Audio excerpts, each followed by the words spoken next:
Hey guys, Ron here. Well, look, I was planning to get out to you guys anyway and talk to you, tell you a little story tonight, but I also had a really lousy day, and I thought, what's going to make me feel better?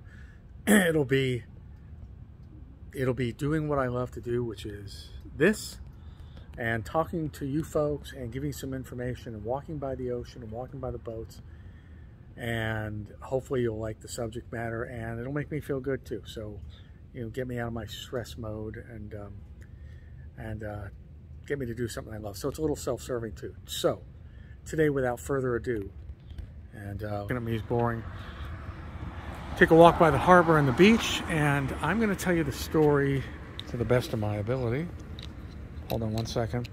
Of the world famous award-winning band Fleetwood Mac, and what the heck happened to them, and what is happening to them, and all the drama about Fleetwood Mac. Now, I'm only going to cover Fleetwood Mac from 1975 to kind of present day, a little before present day, because that's where, well, there's a lot of drama before too, but I think the best known drama started in 75, because that's when, after Fleetwood Mac had lost yet another guitarist, they recruited and hired another guitarist, and that guitarist happened to say, I can join the band, but me and my girlfriend are a package deal. She sings, plays little piano, little guitar, and writes songs.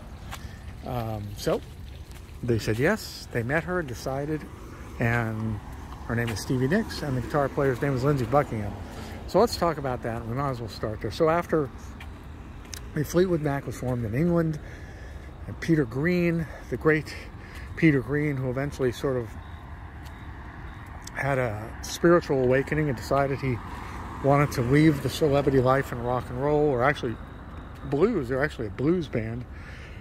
And drummer Mick Fleetwood and his friend, bass player John McVie. And then there were various others. Eventually, John McVie brought in his wife, Christine McVie. And Fleetwood Mac in England, and then even in America, could pretty much be guaranteed to sell 300,000 to 500,000 albums every time. So the record company, and I believe it was always Warner Brothers, was happy enough with them. Then when Bob Welch left the band, I believe in 1974, an American guitarist who actually eventually, I believe, committed suicide, Fleetwood Mac was in need of a band. So, a guitar player. So Mick Fleetwood, the drummer and the manager of the band at that time, was in Los Angeles.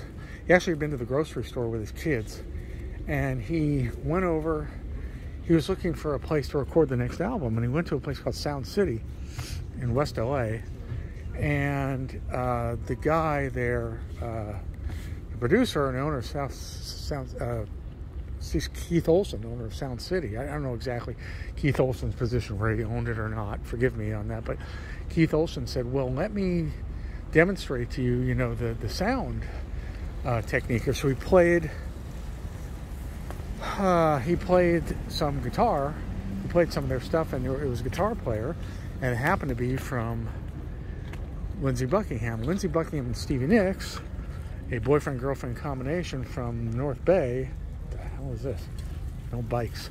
Was attempting to make their second solo album, since the first album, the Buckingham Nicks album, a year prior, did not sell, did not move, didn't do anything, and the record label didn't promote it. So basically, Stevie Nicks actually was like a cleaning lady at Keith Olsen's house, and Lindsey was getting gigs wherever he could. He even played for Don Everly once. I believe it was Phil or Don Everly. He went on the road playing guitar for them, and that's when Stevie Nicks, they happened to be in Colorado. Stevie stayed in Colorado and wrote Landslide at that time. So anyway, Mick Fleetwood hears the guitar player that's coming through the sound system of Sound City. He might even have met them. They may have even been there. And of course, if he did, I'm sure he was instantly smitten with Stevie. And okay, you see this in front of me? The skipping and dancing. This is pretty typical. Guys, LA is a I know we're not supposed to be judgy, whatever that means, judgmental, but LA is a strange place. Sometimes you have a lot of odd people, and you know, sometimes they're on drugs, sometimes they're drunk, but we do have a lot of odd people because think of it, we're a we get people from all over the world come here, and there's a lot of odd people in the world. There's a lot, I mean a lot of strange people out there. I'm one of the few that's not, haha, but I'm strange in my own way. Anyway, let's get back to Fleetwood Mac. So they eventually meet Lindsey Buckingham and Stevie Nicks, and Mick Fleetwood says, well, I've talked to the band. Oh, and I told you that Lindsey said, well, if I come to play, if I join the band as your guitar player, your sole guitar player, because they didn't have a guitar player. If I join the band as a guitar player, you know, me and my girlfriend, Stevie, are a package deal. So they decided to meet, I believe it was El Cholo restaurant in West LA, just before New Year's 1974, going into 75. And they met, and the deal was that they said Stevie had to meet Christine McVie, because Christine McVie was feeling funny about, you know, there may be another girl in the band, and this is what she says. And so she said she had to sort of approve, especially Stevie. And she said when she met Stevie, they hit it off right away. And she said they really were, they're very close right away, and it was a done deal. And Stevie and Lindsey joined. Now Lindsey was reticent about joining the band because he always has wanted, you know, solo, or at least him and Stevie to have a career together as a Buckingham Nicks, and he was unsure about the band and joining the band and abandoning their solo or, you know, duet aspirations. But Stevie said, you know, this is a semi-established band, or certainly more than they were. They'll be on salary, presumably, cut their teeth, you know, touring, and see what happens. So Stevie went out and bought all the Fleetwood Mac records from like 1967 to present day, to 1975. And she said she played them and wanted to know what they could contribute. And she told Lindsey, I think we can contribute to this band. And remember, she at this time is, you know, cleaning Keith Olsen's garage, or his house, and Lindsey's, and they're living in a little apartment and in Hollywood area, which I've actually filmed. It's actually on this channel.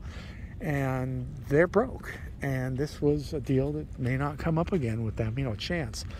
So they joined the band, and Lindsey almost immediately is a little bit dictatorial, and it always rubbed John McVie, especially, I think, the wrong way. But Mick Fleetwood saw the talent of Lindsey, saw that Lindsey was talented enough even to be a pseudo-producer. In fact, he brought in his friend Richard, I think might have even been their roommate at the time, to, no, that's later, excuse me, but he did help out. Lindsey did start assisting in basically the production, the producing of the upcoming record. So they cut this record, and it's just eponymous. It's called Fleetwood Mac. It has a big white cover, big white album. It comes out in 1975, and then Fleetwood Mac goes on the road to promote it, start touring with Stevie and Lindsey, and it's a hit. It's a huge hit. It's the biggest hit they've ever had. Christine had a song called Over My Head that was a single. Christine, you know, is a songwriter on her own. And Stevie put on songs that she had been working on for Buckingham Nicks, including Landslide and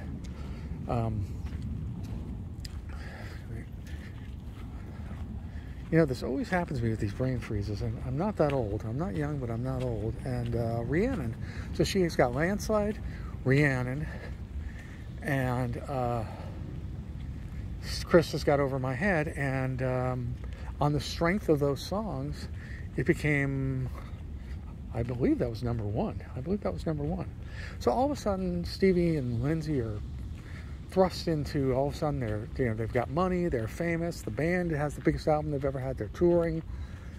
They're touring, but they're not touring the huge stadiums that would come with the next album. They're still building up to it. Well, after the sudden success, the two relationships in the band, that's Stevie and Lindsey, and John and Christine, John the bass player, Christine the keyboard player and songwriter, and third singer. So Fleetwood Mac has three singers. It had three singers: Chris, Stevie, and Lindsey would do that beautiful three-part harmony together. So you have two marriages after the wild success of the Fleetwood Mac album in '75 start to break up. John was a major alcoholic at the time. He and Christine were having problems, and Stevie and Lindsay were starting to have problems. So by the time the next album comes along, Rumors, the two couples have broken up. So John, it was very stressful because John and Christine were not speaking at all. And she has spoken about this, how difficult it was. And she said that at least, you know, Stevie and Lindsay had the pleasantries of what key are we in, or, you know, what are we doing next. But she said she and John actually did not speak at all. And it was extremely tense. In fact, when they went up to the record plant in Sausalito, across from San Francisco, to record the Rumors album, Stevie started basically staying in a condo with Christine, and they'd have to keep their wayward guys out on drunken nights when they want to pound on the door, wanted to come in, and it was really bad. I mean, it was really bad, especially between, well, I shouldn't say especially, it was really bad between the four of them from all accounts. So every song on the Rumors album, their next album, their follow-up to the Fleetwood Mac album, every single song is about the breakups. I mean, literally every single song, except, I should say, a duet between Stevie and Lindsay that they had written before. I don't want to know, but every single song was about the breakup. And that's even why they called it Rumors with the English spelling, because it was a kind of play on words on all the rumors happening within the band and outside the band. So Rumors come out, and it comes out, and it's a monster hit. What a year. I mean, it was also the year of Hotel California from the Eagles. So you have Rumors come out, and the two couples are separated, broken up, and it's a monstrous hit and a huge tour. And yeah. So where are they going to go from here? They're going to consciously make the decision to keep going. Stevie's use of cocaine is increasing. Lindsay's use of cocaine is not great, but it's not what Stevie's is. So Lindsay has a relationship with a woman, and then he eventually meets another woman who, in fact, has put out a book. And she was with Lindsay for the next 7 years. And this is where I get some of my information here about how crazy it was the following years with Stevie and Carol, Lindsay's girlfriend. Stevie, it depends, you know, who you believe, but I believe there was a lot of jealousy for years, and they have both said, Lindsay has said, can you imagine having to work with someone who, you know, used to love, obviously still love. You don't break up after all those years together, because they were together for almost 10 years, I believe, as a couple. That doesn't just go away. Any of us can relate to that. So they had to see each other day in, day out. Lindsay did not want to help Stevie a lot with her songs for Rumors, but for the good of the band, he had to. And when she would sense rejection from him, which up until a few years ago, she says had been going on since the 70s, she'd get really, really hurt from it. So you've got four really sensitive people, 5 sensitive people. Oh, also, Mick Fleetwood's marriage starts breaking up. He was married to Patty Boyd. Wait a minute. Mick Fleetwood was married to Jenny Boyd, sister of Patty Boyd, who became Patty Harrison and Patty Clapton, Layla. So, but Mick is getting also deeper and deeper in debt, mismanaging possibly the band, and also spending a lot of money on cocaine and you know, the luxuries of life. And then he starts having an affair with actually one of Stevie's friends, and who Jenny knew, and he later married. But boy, that was, so they're all breaking up at the same time. Marriage that didn't last, by the way. So this whole thing is going on, and the next follow-up album is Tusk, and Lindsay basically said, under no certain circumstances is he going to make another Rumors. He didn't want just a pop album. He was influenced by bands like The Clash. He really liked New Wave. He was listening to a lot of it, and he delivered all his songs for the Tusk album already completed. He didn't want anybody messing around with his songs. They were all basically Lindsay solo songs. So the band fought it and fought it and fought it. They wanted to all work together, and they didn't really like a lot of his songs, including the title track, Tusk. But Lindsay was adamant. He wanted to go edgier with this album, which became a double album. And it did sell 4 million copies, but it was definitely a lot less than Rumors. And it was considered a disappointment. And of course, the band blamed Lindsay. But what they're going to do, what were they going to do? He wrote some good songs, at least on Rumors, like Go Your Own Way. It was probably the best song he ever has written. And he semi-produced the band, and he helped, Stevie with her songs, begrudgingly. So you had all this tension the whole time. Lindsay knows they need him. Lindsay never wants to really be a full-fledged member all the time. He can't stand being with Stevie at various times in the band. He goes on rages. In fact, on the Tusk tour, there was a time in Australia where he was actually kicking her on the stage and twirling around. And I mean, he later said he was on so much coke or whatever he was on. But Christine slapped him backstage and said, don't ever treat her like that again. It was really, really bad. It was really, really bad at times. So this goes on for years. And the next album, it took 5 years to get another album out of them. And they had to fly to England because Mick was a tax exile. So they went to the chateau out in the middle of nowhere where Elton John had named his honky-tonk chateau after, this house with splinters apparently on the toilet seats, and possibly ghosts and chilly, no heat, and in the English countryside. And they recorded the Mirage album 5 years later. And after that, they went on a short tour. I think Lindsay agreed to 10 weeks, and he said after that, that was basically it for him and Fry. And they then did not tour for, put out another record, for another 5 years. And that was Tango in the Night.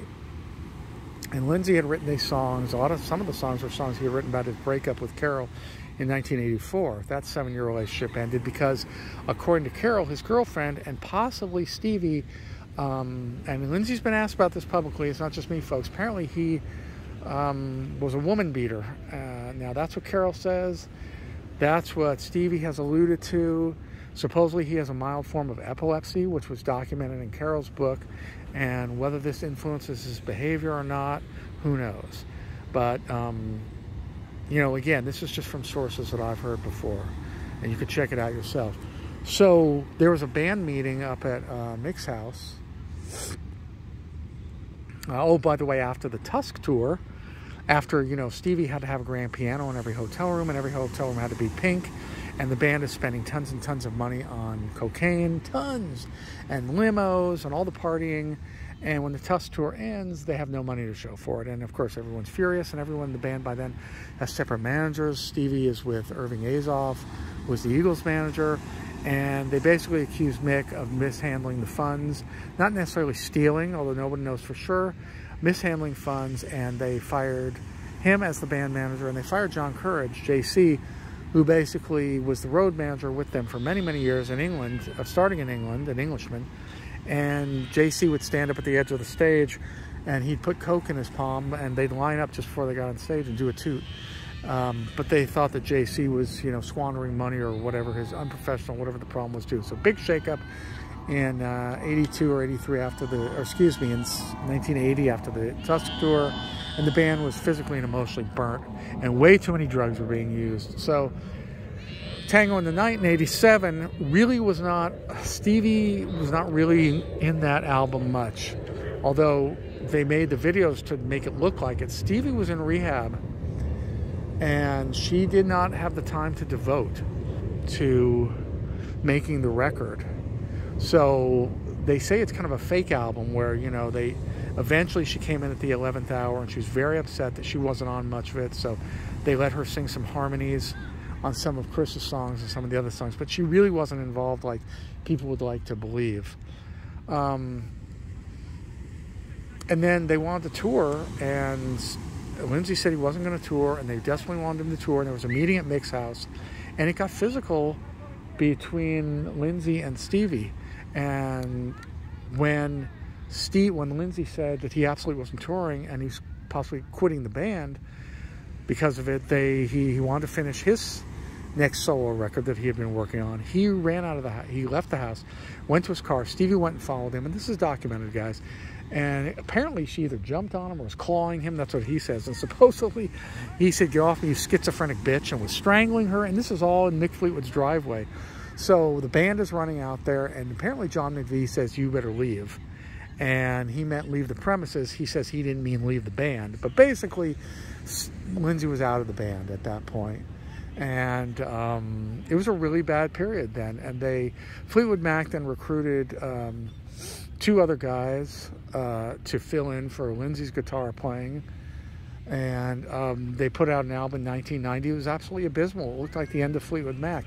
Mick Fleetwood put out a book, and he said he was going to be careful about what he said. And basically, he revealed that Stevie and Mick Fleetwood had started to have an affair during the Tusk tour on the road. And she was crazy in love with him, she claims.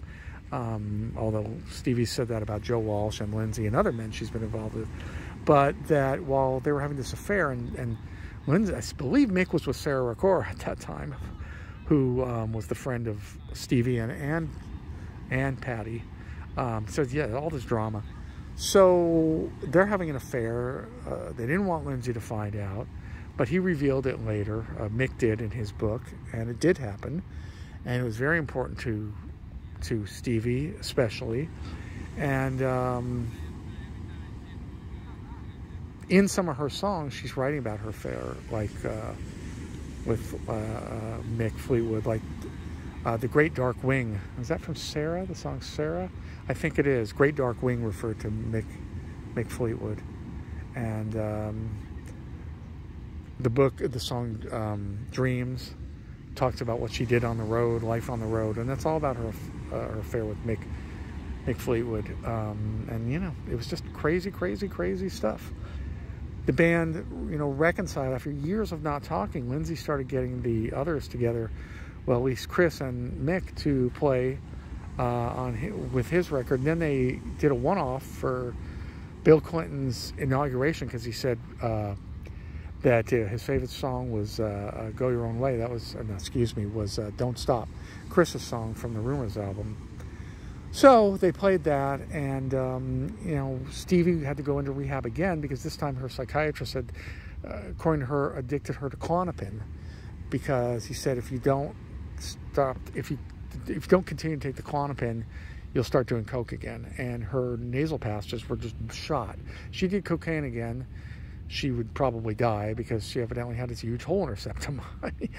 So she's in for Klonopin. She said it really ruined like a decade of her life. She was in a haze the whole time, a fog. She gained a bunch of weight, and she said she didn't want to go on stage again being that heavy. And then she has lost weight, and I think she looks pretty good. She hasn't, you know, obviously she's not skinny or thin like she was in the 70s and 80s, but she looks pretty darn good. Anyway, evidently, there has always been the stress between Stevie and Lindsay. It never really subsided. They'd get on stage, and they'd call each other sweetie and honey, and they'd kiss during Landslide on stage in concert. I saw them twice with, you know, Christine retired for 15 years, so I saw them when it was just a 4-piece band, and I saw them when Christine came back. Apparently Christine moved to England, was afraid to fly, and stayed in England and just would go to the pub by herself many nights and eat dinner. And then eventually she got bored and started in like 2015, and said she was going to come back to the band, and she did. And she made a big difference too. And Stevie and Chris were always close. But Stevie said to her, you know, Chris, you're going to have to work out. We're getting older, and, you know, it's a big deal to be on stage. But before that, back in 2003, as a 4-piece, they did an album together, and there's actually a DVD on it and a documentary. I think it's called Say You Will, I believe, which was one of the songs. That might have even been the name of the album. I can't remember. It's a Stevie song. But, you know, you lose one of the songwriters or one of the voices. That's Stevie. That would be Chris's voice and her songwriting. So it wasn't exactly the same. And then, and I believe 2017, apparently Stevie finally said it's, again, like 1987, it's Lindsay or me. And they couldn't lose Stevie, so Lindsay was fired from the band and sued them. And there was a settlement. And they recruited a guitar player from Tom Petty's band, from the Heartbreakers, after Tom Petty had passed, Mike, and another guitar player from the band. I like the band, but I can't think of their name now. Anyway, so, and again, just like in 87, 2 guitar players to fill in for Lindsay. And as I speak now, like I say, Lindsay has sued. There was a settlement. He said he would play with them again. He says he has been in contact, or had been in contact with Christine McVie. And as the date of this filming, they're just kind of in pause. I don't know if they're officially broken up or just not doing it anymore, but that's where it's at. So that's the story of Fleetwood Mac. It's a real crazy story with a lot of wild tales about them. All right, folks, let's see if I can maneuver this around here. The Booze Cruise. Boy, this made me feel better for 26 minutes. Can't see me, too dark. Doesn't really matter. All right, guys, so thanks a lot for watching and listening. My name is Ron. If you haven't already subscribed, do so. Hit the bell icon. You'll be notified when I post. Please give me likes. I appreciate it. Comments are always appreciated, as long as they're not nasty or vindictive or weird. Anyway, and I'll see you guys in the next location. Thanks. Bye-bye.